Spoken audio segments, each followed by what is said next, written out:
Today, we're joined by the extraordinary Thana Alexa, a Grammy-nominated vocalist, composer, arranger, and producer whose music defies boundaries. Known for her innovative approach, Tana seamlessly blends jazz with contemporary soul and world influences, using her voice as both a lyrical and experimental instrument. Her two-time Grammy-nominated album Ona is a powerful statement on womanhood, inspired by the immigrant women in her family and the broader experiences of women worldwide. Beyond her solo work, she co-leads the genre-blending trio SONICA and has created projects like Founding Mothers of Jazz to honor pioneering women in the genre. A force in the community, she also co-founded Live from Our Living Rooms, the first virtual jazz festival during the pandemic. She also serves as the co-founder and artistic director of the Ponta Lopud Jazz Festival. So, Tana, thanks for taking the time today. We got the pronunciation, everything right, right? We're You good. got it. It was great. Thank you. Thank you um, for having me. oh no, my pleasure. Tana, the first thing I wanted to talk to you about was, you know, as an instrumentalist, I'm totally aware of the this is a instrumentalist in jazz. There's way more instrumentalists than there are vocalists. And for you, I mean, is there? I guess the question I'm asking is there pressure, like you're almost categorized in well, you're a vocalist, so you can only do X, Y, and Z. Like, are there certain stereotypes you think, there are certain things you have to kind of push back against to do the things you want to do creatively as a vocalist? I don't think anything pushes me back anymore. When I was younger, I definitely felt that there was this divide between instrumentalist and singer, and even the vocabulary that would be used would be singer and musician. There was a distinction between the two. And so when I was in jazz school, when I was at the new school, I really felt that there was this divide between vocalists and the rest of the musicians who were coming up at that time. And I also noticed that because the voice is such a unique instrument, because it is the only instrument in the whole entire world that you can't see, it's basically it's an imaginary instrument. It's like love. Prove it to me that it exists. I feel it and I know it's there, and I have to learn how to visualize my instrument, but I learn in a completely different way than instrumentalists. And so I also perform in a completely different way than instrumentalists. And my instrument is a part of my body, it's a part of my being. And so being able to learn a genre like jazz and to be able to express myself and learn the vocabulary and speak relatively fluently in that language, I had to learn in a very different way than, let's say, a saxophonist would, or a piano player would, or even a drummer would. Um, but so I think that when I started in jazz school, I noticed this divide, and I also noticed that I would be, at the top of the tune, singing ahead, and then I would step off to the side, and all the actual music would happen, all the jazz would happen in the improvisation, and then I would come back and I would sing the head out, and then the tune would be over, and I felt like I missed the party. I missed out. And so jazz is in the improvisation. It's in the freedom that you can find within the music. And so I really pushed myself as a singer to put myself into uncomfortable situations where I would get my butt kicked and What were learn some of how. those like what was going outside of your comfort zone and saying, I know that if I go into this situation, I'm gonna, it's gonna be hard, but I'm gonna learn from it. What were some of those Mhm. things? I mean, it started at school. I was one of the first vocalists to try out for non-vocal ensembles. So, once I passed a certain level of, I can't remember what it was called at the new school. It was like if you passed a certain level of whatever it was, then you were able to apply or audition for certain ensembles. And I remember I walked into Reggie Workman's Standards Ensemble, and there had never really been a singer in there. And so they told me I was in the wrong room. And I said, no, I just really want to try out, and I really want to audition. And then Reggie, who was one of my most favorite teachers from the new school, he he gave me a chance and he let me audition, and I got in, and I spent 2 amazing semesters in his standards ensemble.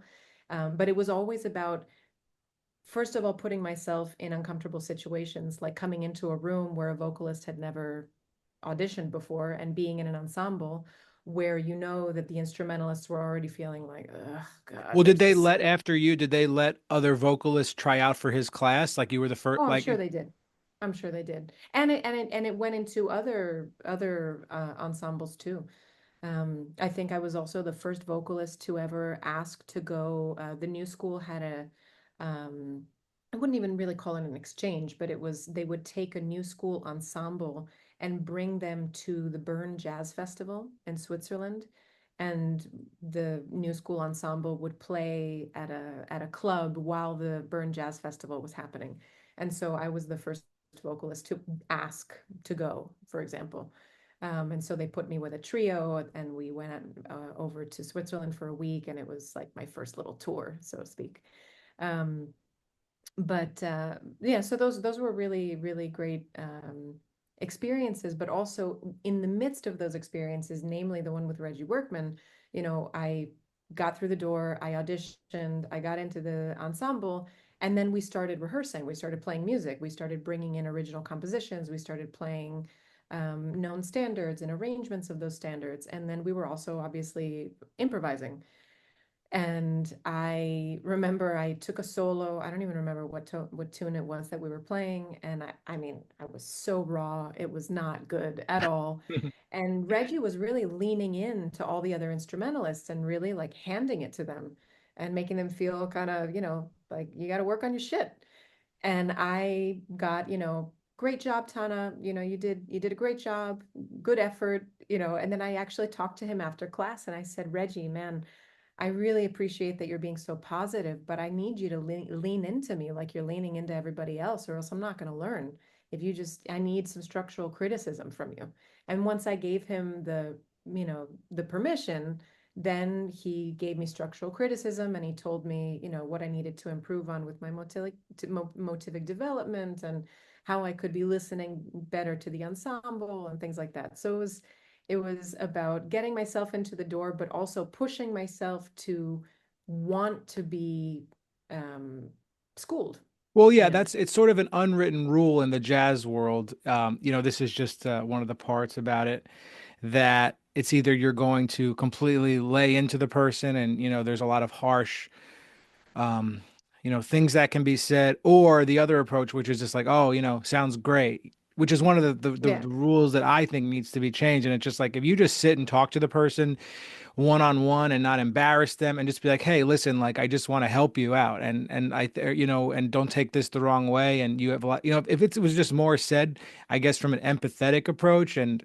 honesty, where you don't have to Mm. humiliate someone. I think the world. This is like one of the things I need to be changed. So I think what he did with you, but you asked him for it at the same time. So in a Yeah. sense, that's coming from you And too. it's So I think that's school. I mean, you're great. supposed to learn, Right. It's different. Also the context is different. If somebody comes up to me in a show after a show and says, I really like what you did here. I didn't like what you did there. I'm like, Oh I didn't no. ask you. All right.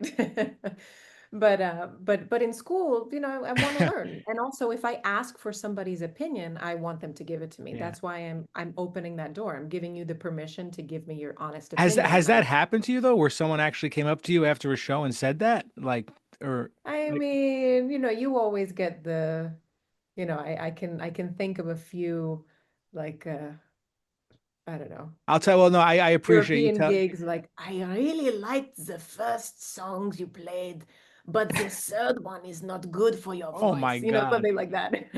Yeah, I had a gig one time and a guy came up to me. He basically to like just like criticize me on my break, and I just said, I was like, "Is this what you do? You just go hear young musicians and bother them on their break?" And he like he could his jaw dropped. Like he couldn't believe I said it. It was so funny. Yeah, I mean it's funny. Once we did a gig. I sang for a long time in Antonio Sanchez and Migration, together with Antonio Sanchez, with John Escreet, with Seamus Blake, and Matt Brewer. And we did a run at Dizzy's, and we were playing a piece that Antonio wrote called the Meridian Suite, which was a 1 hour and 20-minute suite with 5 movements, and we would play it from beginning to the end without stopping. So it wasn't like we were playing tunes, you clap, start a new tune. It was just one long suite. Hmm. And it was a little bit, for Dizzy's club, in New York, it was a little different from what was usually in their programming, especially having a singer on the stage. I wasn't singing any lyrics. I was basically part of the horn section. And at the very end of one of the I think it was the end of the first movement, which is like, we play and it's super epic and it goes up, up, up, up, up, up, up, and then we break and then it comes down. Um, and people do clap, but it's, the suite continues on, the music doesn't stop. But at the end of the first movement, somebody from the audience walked up to the side of the piano and put a note on the piano. And of course, John Escreet was playing and he couldn't look at the note until like 30 minutes later when Seamus Blake had this saxophone cadenza. And it was the only time when everybody else got to basically rest in the whole suite when Seamus did this cadenza. And John Escreet opened the thing and it says, "Do you have any Gershwin in your repertoire?" No way. Was So, this was it's this like just a this, random person in the audience, or was this like someone in the in? Yeah, I'm gonna I don't imagine know. so. Yeah. That's crazy. Yeah. Yeah, people don't know their place when it comes to those situations like that, unfortunately. Yeah, but But I think it's also people, it's also when you go expecting something and you don't get what you expect and I don't know. I don't know. Yeah, it was a little out for somebody to do that, but at least they wrote it in a note and didn't try to talk to the well, piano player. You know what I I mean? love hearing stories like this because you're talking about some of the most amazing musicians in the world who even have to deal with these things on the I bandstand, think someone putting everybody a has note on to the deal stage. with that Because kind like of there's stuff. like, people who are younger who people bother them and stuff. And but it's like if you're telling me that this happened to those musicians, it's like it makes those like, oh, we all go through the same things, even at that level. So I Absolutely. appreciate that, the honesty. Um, but you talked about playing with that group with migration. As far as assembling the groups, that you work with, what's there's obviously musical compatibility. Do we gel? I mean, that's something we really can't talk about. And there's also the personal connection. Like, do we get along personally? I mean, some musicians want to work with their friends, even though they may not think the same. Like how do you? What's the balance for you? I guess I'm asking. Is it like more important for the I mean, musical stuff to be there or yeah, the like you friendship? said, it has to be a balance. Hmm. There is a balance, absolutely. For me, I love playing with my friends, and my friends happen to be number one, good people, and number two, fantastic musicians.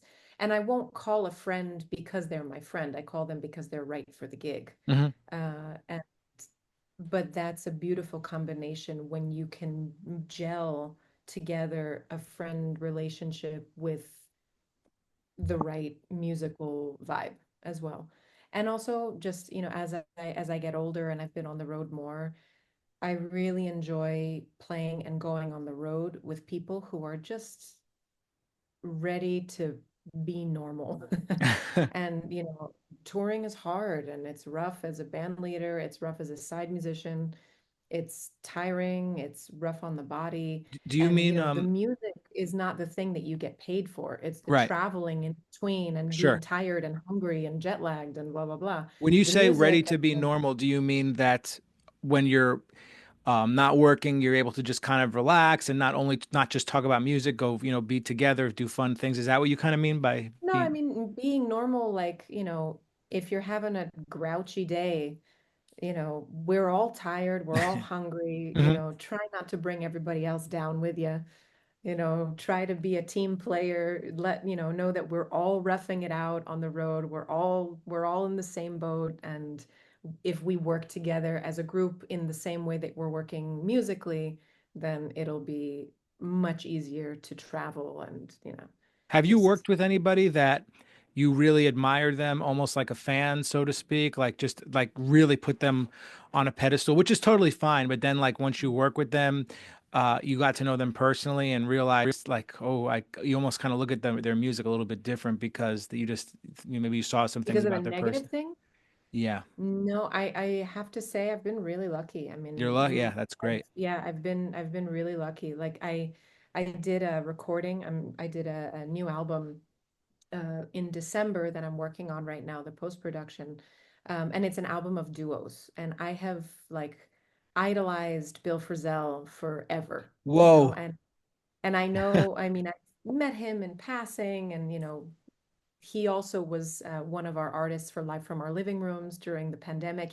Bill Frisell actually broke the internet. He was one of the first musicians in jazz to break the internet, and so we had been friendly from afar for a while. And then I asked him if he wanted to do a duo with me, and he agreed. And we got in the studio, and it was just.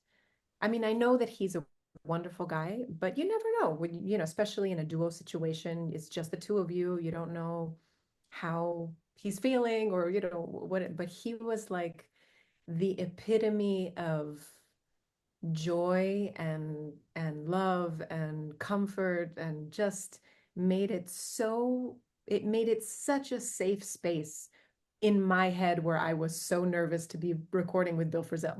Well, I've never met him before, but I've watched him in interviews and he just seems like a very gentle soul. That's, Just unquestionably. that's the perfect word. He's a gentle person, and it's beautiful, beautiful energy.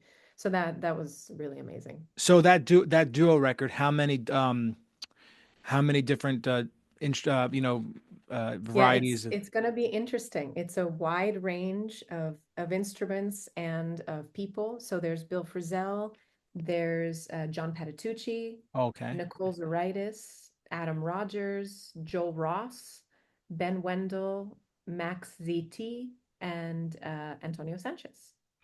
Yeah, that's gonna be a great record. Yeah, it's When is great. that And coming out? and I decided, I'm not sure when it's coming out. I'm working on the post-production now. So I did duos. I didn't compose any music. I just arranged a bunch of tunes that I really love. And it's the first time that I've ever done a record of cover tunes, essentially. And I just, I realized that I think there was something about coming out of the pandemic. I went through a really rough, dry spell with my composing, and I wasn't able to really think up what the next thing was. I think that was also associated with the fact that my Grammy nominated album Ona, which was nominated in the middle of the pandemic, it was kind of an album that I had worked so many years up to, and then the pandemic happened and time passed and the moment was over. And so I kind of felt like I never really got to seize the moment on that baby, which I had put so many years of work and effort into. Well, that's And actually a really so good idea. I love that. You say that when you have a duo, it's probably you have a lot more freedom too to space it out and record. It's not you have to push and do yeah, everything close. It's you're more yeah, I just relaxed. I wanted that freedom. Hmm. And then I also wanted to also have the space to, because the tunes that we recorded in the album are all very different. It goes from Billy Joel to Bjork to the Beatles Oh, to which Beatles tune? I have to ask. I'm sorry, unless you don't want to say.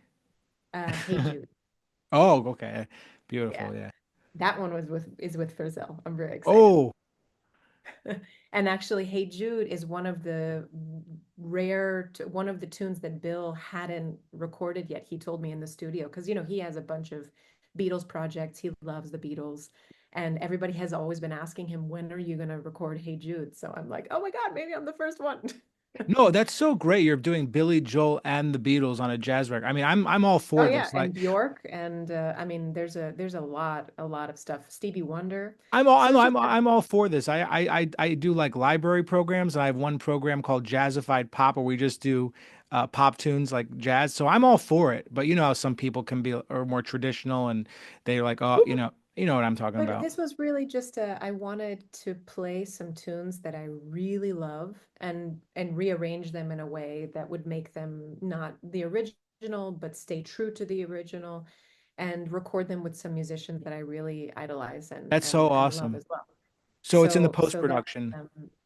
yeah, so the post-production, the thing that's going to tie all of these different tunes together is going to be the vocal overdubbing. So it's not something that I would necessarily be able to do live with all the vocals. I'll be able to do the tunes, of course, but the production of the vocals will be the thread that brings them all together. And since it's this duo, very bare situation, I'll be able to layer a lot of different harmonies and things like that.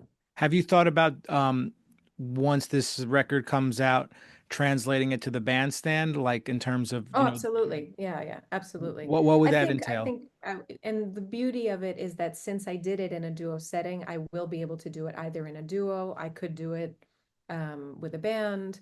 There will be many different ways to, ins and outs of it that I think that'll work for a live situation. Yeah, yeah, that's so cool that you pick these tunes. We're when you talk about, these other, non-jazz, I guess you could say, things. When you were growing up, what was the music that almost that kind of was the springboard into getting you into jazz? Like, because maybe was it like, 'cause there's always that something that, like, what bridges us to jazz from something before? Because it's not, people don't wake up and they're just like, oh, I'm gonna play jazz. It usually something comes a little bit before. Yeah, I mean, when I started singing, I went straight for the vocals. Sarah Vaughan, Ella Fitzgerald, Aretha was a big one, Oh, Janis Joplin, Etta James. Those were kind of soul R&B jazz of that time. But it wasn't until I was a freshman in college, and I was actually before I moved to New York to go to the new school.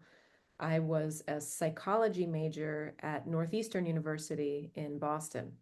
that's where my And wife went to I school. did a year there, and I transferred to the new school after a year, but I finished my psych degree at the new school, just at the liberal arts college. And I did jazz at the same time.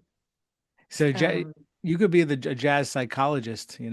I mean, that's kind of that's kind of something I've always been very interested in. And actually, the project that I'm going to be doing after this duo project comes out, the one that's on the back burner and still being produced, is going to be about psychology and jazz and neurology, and basically uh, how frequencies in music affect us on a physiological and psychological level. You're talking to the right person, because I believe, like, I mean, I've had surgeries and stuff, and like for some, there's certain frequencies can heal us. Absolutely. And I mean, it's not just something that we know because we feel good after we listen to music. There are studies, not very many, but there have been studies that show things related to blood pressure, things related to hypertension, things related to, like you changing on a molecular level because these frequencies penetrate your body. And if you've ever seen what sound waves do in water, this is what is happening inside our body because we are made up mostly of water. And so it's fascinating to me how because there's also music and then there's sound. Right. There's been a lot of, study of music therapy. There's been a lot of study on sound therapy, but I'm trying to bridge the gap between the two and talk to neurologists and musicologists and people who know about the two things. And there are specific frequencies that are known to be associated with different parts of our body and that elicit certain responses in the brain. And so this is the psychology part of me that has never really quite left.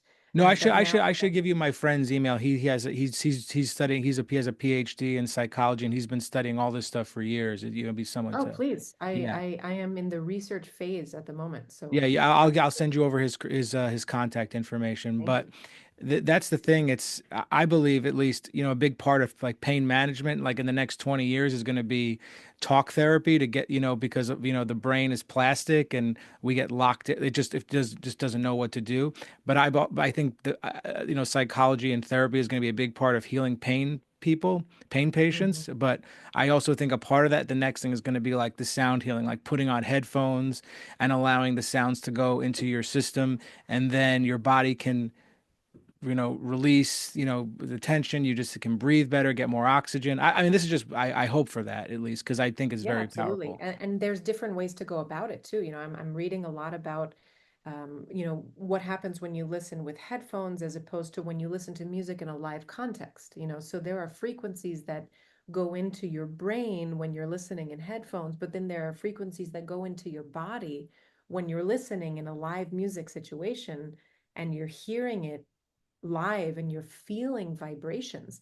Like this is a real physiological thing that's happening, and it is changing our brains as we are listening.